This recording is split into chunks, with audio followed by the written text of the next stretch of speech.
आचार्य केंद्रीय विद्यालय आचार्य के श्री मिथिलेश सिंह साहब, श्रद्धेय उनकी धर्म पत्नी जी, और हमारे शिक्षकगण जो हमारे आए, अवनिंदु सर पहले भी आए थे, स्मिता मैम है, वह पूर्णिमा मैम भी हैं और ममता मैम आई हुई हैं यहाँ।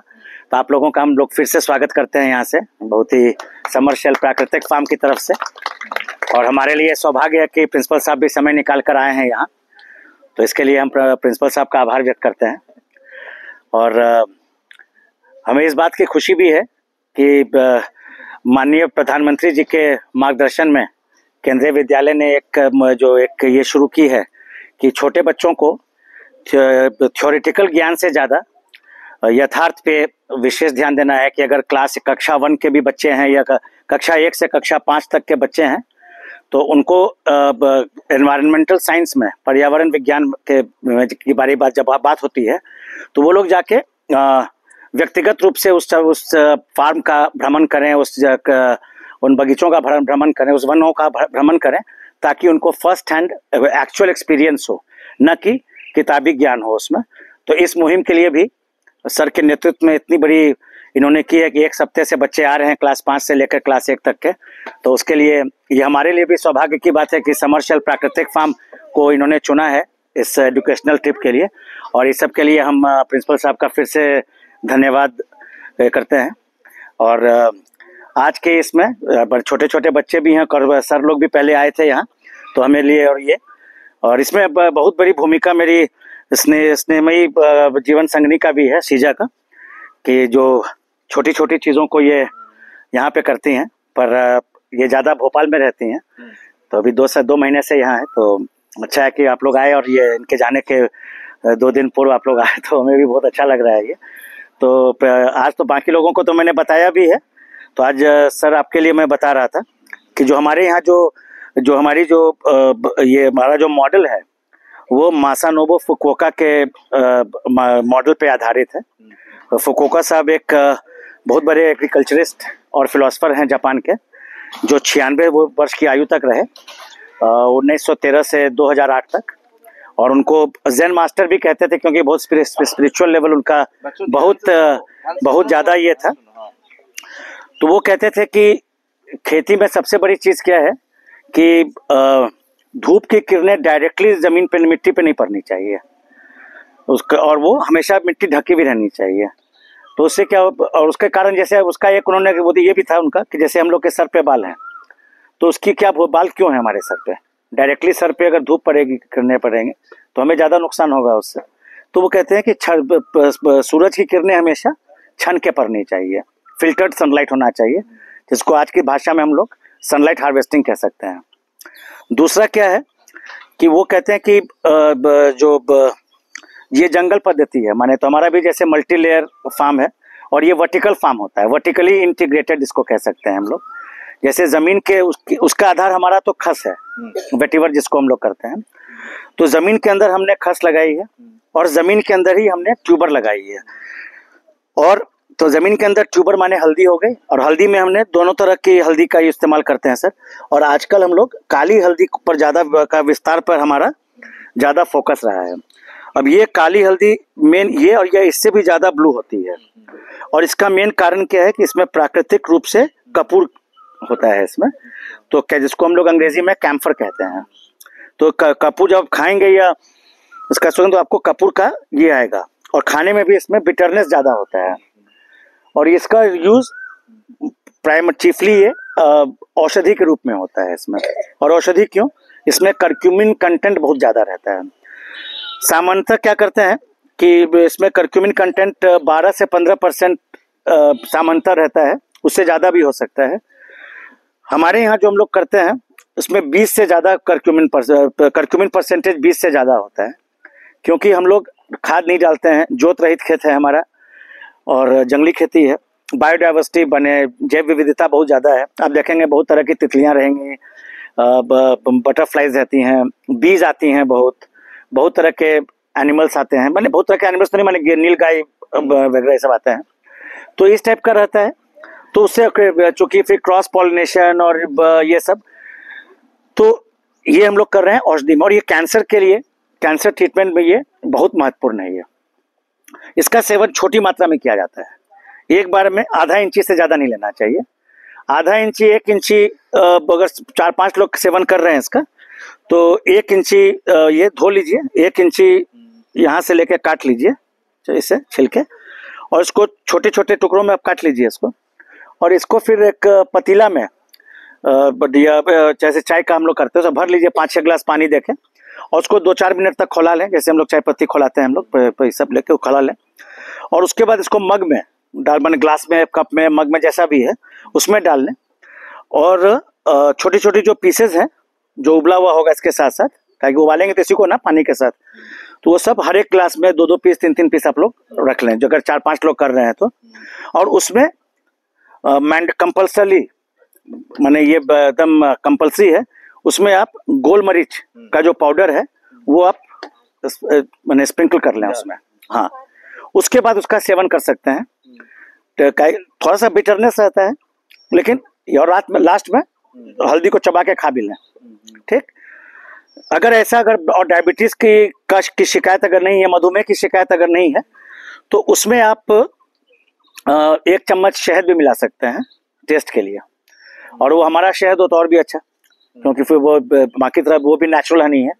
बाकी जो बाजार में आप शहद आपको मिलता है, चाहे डाबर का हो, बैद्यनाथ का हो, झंडू का हो, या जैविक के नाम पे फैब इंडिया का हो, या जिसका भी है, तो वो लोग सब प्रोसेस्ड हनी होता है। चाहे बाबा रामदेव का भी है, पतंजलि भी एक तरह से मुझसे, मैं उसका प्रशंसक नहीं हूँ, क्योंकि उसमें भी वहाँ चीनी, एंटीबायोटिक सब बहुत ज्यादा पाया जाता है, तो वो लोग प्रोसेस्ड हनी रहता है, तो वो माने पारदर्शिक होता है पूरा। और लोगों के मन में, हम लोग के मन में है यार कि जब तक वो साफ सुथरा प्योर ये नहीं हो, तो हमारे मन में एक प्रेजुडिस रहता है कि वो पता नहीं प्योर है कि नहीं। लोग बड़ी कंपनियां जरूर इस पे है, पर उसका सबका लैब टेस्टिंग हुआ है।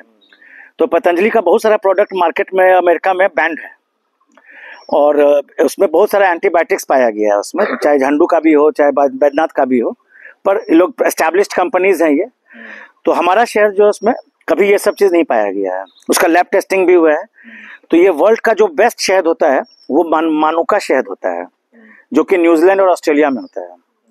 वो हनी जो है 50,000 रुपये किलो के हिसाब से बिकता है, वो बहुत ही नहीं है।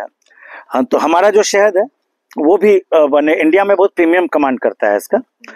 तो लैब टेस्टिंग भी हुआ है 2 जगह, एक जर्मन लैब टेस्टिंग बम्बई में होता है, और एक भोपाल के सरकारी प्रयोगशाला में इसकी टेस्टिंग होती है, जिसमें जो विटामिन, एंटीऑक्सीडेंट्स, मिनरल्स जो पाया गया है वो मानुका हनी से अधिक मात्रा में पाया गया है उसमें। दूसरा कि हम लोग सरसों का भी शहद करते हैं, तो इसको हम लोग जब शहद की बात करते हैं तो हम लोग मोनोफ्लोरल शहद और मल्टीफ्लोरल शहद की बात करते हैं। मोनोफ्लोरल शहद क्या होता है?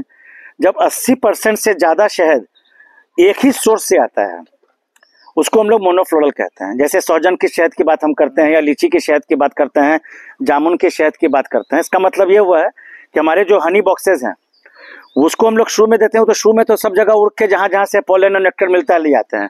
उसके बाद आप देखेंगे कि एक पर्टिकुलर, जैसे अगर 10 पेड़ लगे हुए हैं जामुन के, और अधिकतर मधुमक्खी जो है सो मेरे ख्याल से सबसे परिश्रमी जीव है धरती पे, तो वो उड़ के जाएंगे वहां, और वहां से यहाँ, तब जब देखेंगे कि एक ही तरह के पेड़ से वो लोग कलेक्शन करके आ रहा है नेक्टर वहां पे, तो उसको हम लोग मोनोफ्लोरल कहते हैं। तो उसमें आपको उस जामुन का थोड़ा सा झांस आ जाएगा, या लीची का थोड़ा फ्लेवर आ जाएगा, या सहजन का थोड़ा फ्लेवर आ जाएगा। सरसों वाले में तो कितनी बार, उसमें तो सरसों बहुत स्ट्रॉन्ग एसेंस होता है, झांस बहुत ज्यादा होता है उसमें, तो कितनी बार होता है उसको लेंगे तो आपको लगेगा कि यार सरसों में कहीं, वो शहद में कहीं सरसों का तेल तो नहीं मिला हुआ है। हमने एक डीएसपी साहब थे यहाँ प्रोबेशन में थे, आनंद मोहन गुप्ता, आजकल पटना में शायद पदस्थित हैं वो, तो वो उनको मैंने एक बार दिया था, यहाँ आए थे फार्म पे, तो मैंने उनको दिया 1 बॉटल सरसों का हनी, बोले हमको दीजिए। तो वो गए, तो हमको अगले दिन फोन किए, बोले सर वो लगता है कि सर वो ना बॉटल ठीक से साफ नहीं था सर, सरसों तेल उसमें था सर उसमें। तो ये तब मैंने उनको बताया कि सर ये तो इसका मतलब है आप सरसों हनी आप पी रहे हैं, मेरे लिए गर्व की बात है ना, क्या कि सरसों का, जब उनको एक्सप्लेन किया, मतलब सरसों हनी को हम लोग क्रीम हनी भी कहते हैं, और जो हार्ट के पेशेंट्स होते हैं उनके लिए बहुत फायदेमंद होता है, क्योंकि वो जो ब्लॉकेजेस को खोलते हैं, उसको क्रीम हनी भी कहा जाता है। और वो सर्दियों में सर्दी के महीने में वो जमता भी बहुत है। और वैसे बाकी सब शहद जमता है। शहद का जो प्रॉपर्टी है वो जमने की होती है ठंड में। तो जितने जैसे झंडू और डाबर और ये सब जितने भी बड़ी बड़ी कंपनियों के शहद हैं वो नहीं जमते हैं, क्योंकि प्रोसेस्ड हनी है। हमारा शहद जमता है सर्दी में। तो डॉक्टर लोग को भी नहीं मालूम है ये चीज़। तो हमारे एक डॉक्टर मित्र थे, बोले हिमकर जी शायद शहद में चीनी ज़्यादा पड़ गया है या कुछ खराब है, पूरा जम गया है। तो फिर मैंने उनको लिटरेचर भेजा है शहद का कि अगर शहद जमता है तो वो उसकी प्योरिटी का निशान होता है। वो अगर नहीं है जमता है सर्दी में तो प्योरिटी है या नहीं या कितना प्योर है उस पर संशय रहेगा उसमें। फिर उनको मक्खन की तरह एकदम टाइट हार्ड मक्खन जो होता है ना, रेफ्रिजरेटेड, उस टाइप का हो जाता है ये। तो ये एक शहद के बारे में ये है। अब हम आपको इंडिविजुअली जो जो पौधा हम लोग लगाते हैं उस सेवन जो खाली पेट नहीं कर सकते ना, हल्दी का नहीं कर सकते। खाली पेट सुबह उठ खाली पेट, भरा हुआ पेट, आधा भरा हुआ, सब स्थिति में कभी भी करते हैं। इसका स्मेल भी आप लोग कर लीजिएगा, आपको तो मैंने दिया भी है ना। हाँ, नहीं कभी लेकिन कम मात्रा में, पूरे परिवार को करना चाहिए। बच्चे अगर हैं तो 4 साल 5 साल के बच्चे हो जाए तो उनको भी देना चाहिए, हालांकि उनको अच्छा नहीं लगेगा। हाँ, और शहद भी बच्चों को जब 2-3 साल का हो जाए उसके बाद देना चाहिए, क्योंकि उनका जो गट बैक्टीरिया रहता है ना उसको थोड़ा सा छोटे सी उम्र में उसको बहुत ज़्यादा ये नहीं करता है। Honey should be given after 4-5 years, है ना। उसके बाद देना ही चाहिए मैंने शहद जो है, अच्छी शहद। तो एक तो ये हो गया। पीली हल्दी में भी जो हम लोग सिर्फ कच्चे हल्दी का ही करते हैं। तो पीली हल्दी में करक्यूमिन 3% के आसपास होता है, 2.5 से 3% सभी जगह सामान्यतः, जो वर्ल्ड के बेस्ट वेराइटीज होते हैं उसमें भी। और वर्ल्ड के बेस्ट वेराइटी मान इंडिया, क्योंकि इंडिया जो है सो लार्जेस्ट प्रोड्यूसर है हल्दी का और लार्जेस्ट कंज्यूमर भी है। हम लोग वर्ल्ड का 80% हल्दी क्रिएट करते हैं और 20% सिर्फ निर्यात करते हैं, और उस 80% का माने हम लोग लार्जेस्ट कंज्यूम भी करते हैं। और हम लोग कहते हैं कि हल्दी से कैंसर ठीक होता है या कैंसर को रोका जा सकता है। वर्ल्ड WHO की रिपोर्ट के अनुसार हर एक 100 में से 8 महिला और 10 पुरुष अपने जीवन काल में कैंसर से ग्रसित होने की आशंका रहती है उनमें। और फिर हम कहते हैं कि हल्दी से ये होता है, हल्दी तो हम लोग सब लोग खाते हैं। फिर ये विरोधाभास कि आपका हल्दी से ये भी हो रहा है और आप बोलते हैं कि कैंसर भी नहीं होता है। तो अब क्या है कि हम लोग हल्दी में भी हम लोग कीटनाशक और यूरिया देने से बाज नहीं आते हैं, जबकि हल्दी जो है सो प्राकृतिक रूप से कीटनाशक है, जिसका उदाहरण मैंने अभी एक वीडियो में किया था कि उसका असर जो मैंने अपने आम के बगीचे में देखा। जो हमारे आम के पेड़ सब वो सब लगाया हुआ मेरे माता पिता का ही है, तो सब 70-80 साल पुराने पेड़ हैं। और बीच में अधिकांश पेड़ में कुछ पेड़ या इक्के दुक्के पेड़ को छोड़ के बाकी किसी में मंजर नहीं आता था या आम नहीं आता था। करीब 500-600 पेड़ होंगे इसमें। लेकिन हमने पिछले 2 साल से देखा कि उन पेड़ों की संख्या बढ़ती जा रही है जिसमें फल आ रहे हैं। पिछले साल काफी आए और इस साल अभी हम लोग घूमेंगे तो आप देखेंगे कि मंजर जो हमारे बगल में बगीचा है, उस बगीचे में हमारे जो अंकल्स के रिलेशंस का है, उन लोगों के पेड़ में जो बगीचे जिसमें उन्होंने स्प्रे करके मंजर को लाने के लिए भी स्प्रे करते हैं, जो परचेज करते हैं ना, जो हम लोग कहते हैं ना, जो खटीक लोग जो ऑक्शन हम लोग करते हैं, हम लोग तो कुछ नहीं करते हैं। तो हमारे पेड़ में मंजर उनके पेड़ के मंजर से कम नहीं है, कुछ ज्यादा ही होगा। जिसका मैंने कहा कि कारण ये खस और हल्दी का इसमें बहुत बड़ा योगदान रहा होगा। इसकी कोई केस स्टडी नहीं है मेरे पास, कोई डॉक्यूमेंटेड प्रूफ नहीं है, पर ये मेरा अनुभव है कि हम लोग जब से आए हैं तब से खस बहुत विस्तार से हम लोग कर रहे हैं और हल्दी हम लोग जमीन के अंदर लगा रहे हैं। तो जमीन भी भारी हो गई हमारी। और एक क्या है कि इकोसिस्टम में अगर हमारे पास जितने कीट हैं या कीट माइक्रो ऑर्गेनिजम्स हैं, उसमें से 97% नॉन वेजिटेरियन होते हैं, यानी कि फूड चेन है सब। जो सबसे माने ये कमजोर को उससे ये उसके ऊपर एकदम निरंतर एक चेन बना हुआ है। तो लोग एक दूसरे का भोजन करते हैं। सिर्फ 2 से 3% कीट ऐसे हैं जो आपके पौधों को नुकसान करते हैं, पत्तों को खाते हैं या उसको नुकसान करते हैं। उनका भी जो कालचक्र होता है वो 2 से 3-4 महीने तक होता है। हम लोग उसको मारने के लिए बाकी 95% को भी करके इको इम्बैलेंस करते हैं इसमें। अब हम देख रहे हैं जैसे हमारे जितने पेड़ सब हैं यहाँ पे, उसमें कीट का अभाव है। आम में एक स्टेम बोरर बहुत होता था, हमारे पूरे पेड़ में हैं बहुत सारे स्टेम बोरर है, जो पुराने में रोग लगे हुए हैं वो सब भी हैं।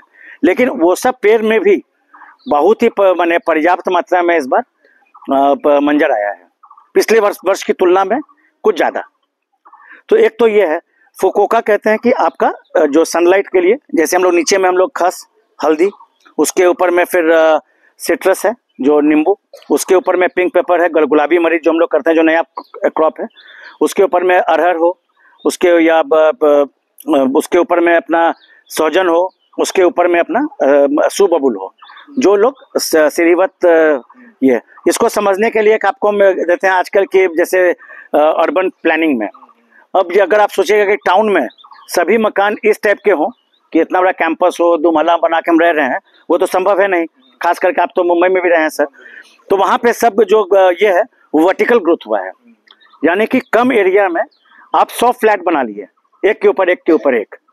आप समझिए कि कृषि में भी उसी तरह का एक समानांतर प्रयोग किया गया है कि जहाँ पे आप ऐसे नहीं जाके, जिसको हम लोग मोनोक्रॉपिंग कहेंगे, अगर इंडिविजुअल बंगला सब कहेंगे या घर कहेंगे कैंपस के साथ, तो आप समझ लीजिए धान, मकई, गेहूं जो हम लोग लगा रहे हैं उस टाइप का।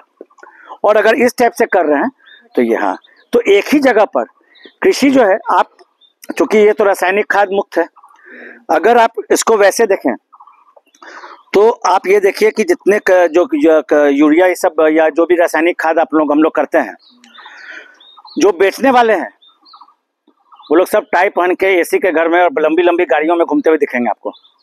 आप मुझे 100 किसान का नाम बता दीजिए जो इसका प्रयोग करके 50 लाख की गाड़ी पे घूम रहे हो, 2 महला बंगले में घूम रहे हो और पब्लिक स्कूल में उसके बच्चे पढ़ रहे हो।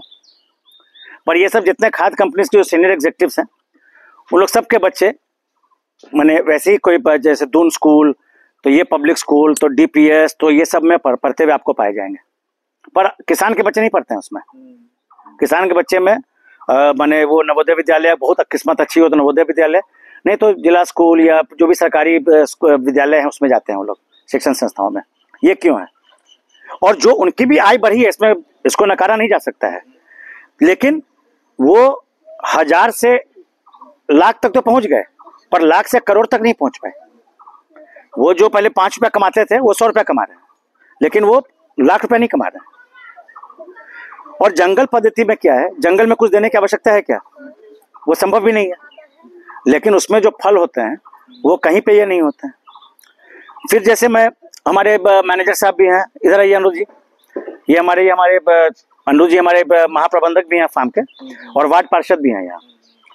ये फाइनेंशियल इनसिक्योरिटी के कारण ये खुद हमारी बात को पूरा यकीन नहीं करते हैं, ये अपनी निजी खेती में सब चीज डालते हैं, हमारे लिए जो करते हैं उसमें ये डालते हैं। ये उसका कारण ये है कि फाइनेंशियल इनसिक्योरिटी, अगर फेल कर गए तो क्या कि इसी डर को जो केमिकल फार्मिंग हम लोग करते हैं वो फैलाया गया है कि इतने सारी जनसंख्या पेट कैसे भरेंगे, इतने सारे मुंह को कैसे भरेंगे।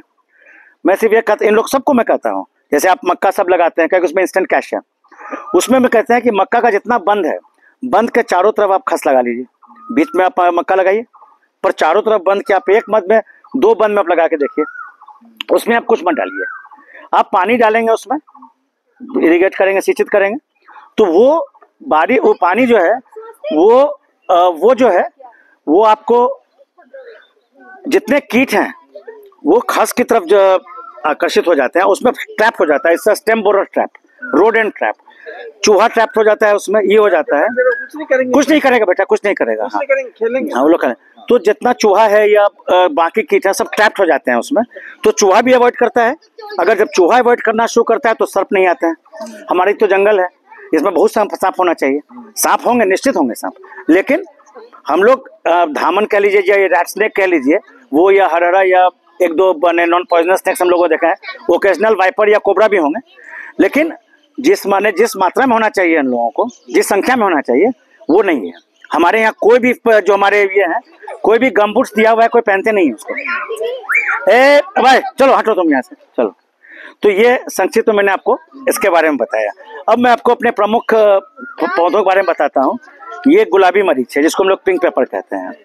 ये साउथ अमेरिकन ये है, बैठा ना तो ये जो है एंडीज माउंटेन्स के फुटहिल स्पेस की उत्पत्ति हुई थी, और ये उसको उस समय इसको पेरुवियन बेरीज कहा जाता था। वहां से ये फैला और ब्राजील में जाके स्थिर हुआ, तो आज की तारीख में ब्राजीलियन बेरी कहते हैं इसको, क्योंकि इसकी कलर पिंक होती है पकने के बाद, तो इसलिए इसको पिंक पेपर कहा जाता है। ये इसका उद्देश्य बहुत माने एक्सोटिक स्पाइस के रूप में होता है, ये मीठी होती है ये, और उसमें पेपरमिंट या आप चखेंगे इसको तो आपको लगेगा कि आप मरीच है, लेकिन वो मीठा है। और गोल मरीच जो है वो ये ब्लैक पेपर जो है ये काला होता है। दोनों में फर्क ये है, ये क्रीपर प्लांट है ये, और ये ट्री है। और सितंबर महीने में इसमें फूल आते हैं, अक्टूबर में हरा हरा पेपरिन होता है, और 20 अक्टूबर के बाद थोड़ा सा लाल होना शुरू होता है, और हम लोग इसको फिर हार्वेस्ट करते हैं। अब ये हम लोग अपने नर्सरी में अधिकांश इसमें खस और प्लांट को दिए थे। अब ये इसको पोषण दे रहा है इसको, और ये ज़्यादा अच्छा से ग्रो करेगा इसमें। ये ब्लैक पेपर है जो क्रीपर प्लांट है, जिसको हमने सिमर के पेड़ पे इसको हमने ग्रो किया, लगाया है बहुत। और ये जो ये वाला जैसे वाटर एप्पल, जो वाटर एप्पल है सर, इसको हम लोग हिंदी में बताशा कह सकते हैं इसको भी हम लोग अभी बने, ये नया हमारे इसमें हम लोग किए हैं, और उसको हम लोग ऐड कर रहे हैं इसको अभी हम लोग, है ना। और फिर ये हमारा ड्रैगन फ्रूट है। हाँ, ये जामुन का है। ये ड्रैगन फ्रूट हम लोग का है, ये भी हम लोग इसका कोशिश कर रहे हैं। इसमें भी हम लोग अपनी पद्धति ट्राई कर रहे हैं। इसमें नॉर्मली इसमें वो बनाया जाता है सीमेंटेड ये, और उसके बाद उस पर ग्रो करते हैं। तो हम लोग इसको पेड़ पे करके बने ग्रो कराना चाह रहे हैं इसको, है ना। तो ये करोंद तो हम लोग आप जानते ही होंगे, कोरोना को तो बहुत ज्यादा ही है। हाँ, अचार। अच्छा, इसके बारे में एक चीज मैं और बताऊं, इसमें जिसको प्रोस्टेट कैंसर हो या प्रोस्टेट की शिकायत हो, किडनी प्रॉब्लम हो किसको, तो इसका जो कोरोना का जो रस होता है ना, फल का निकाल लीजिए। 1 चम्मच अगर वैसे खा के या पानी मिला के उसको पी लीजिए तो प्रोस्टेट ठीक हो जाता है, और प्रोस्टेट कैंसर में बहुत फायदा होता है। कैंसर के रोगी को भी लेना चाहिए इसका रस। हालांकि बहुत खट्टा होता है, हम लोग अचार से आगे नहीं बढ़ते हैं, हाँ, लेकिन उसको अगर करिए, हाँ, बहुत खट्टा होता है। हाँ, इकोलाई के लिए हम बोल रहे हैं, और यूटीआई इन्फेक्शन में बहुत फायदा होता है इसमें। तो ये रहा अपना ये, और ये हमारा महोगनी का है जो हम लोग ये कर रहे हैं, और ये खस का हम लोग ये कर रहे हैं अपना यहाँ पे, है ना। तो ये रहा हम लोग, हाँ, अमरूद हो गया। ये इंसुलिन है सर, ये तो हाँ, ये खट्टा होता है, और इससे ब्लड शुगर मॉनिटर्ड होता है बहुत अच्छा। जिसको बहुत ज्यादा है वो खाएंगे तो ये भी, लेकिन हमें एक चीज का ध्यान रखना है कि ब्लड शुगर हमेशा मॉनिटर करना है, क्योंकि हाइपोग्लिसीमिया भी होता है इससे, कि जो शुगर को बहुत नीचे गिरा देता है। That is more dangerous than high sugar. खास करके बुजुर्ग लोगों में हाइपोग्लिसीमिया इज मोर फेटल। तो ये है। तो उसके बाद हम लोग थोड़ा सा पहले जलपान कर लेते हैं, फिर सर लोग को लेके चलते हैं। हाँ, तो हाँ।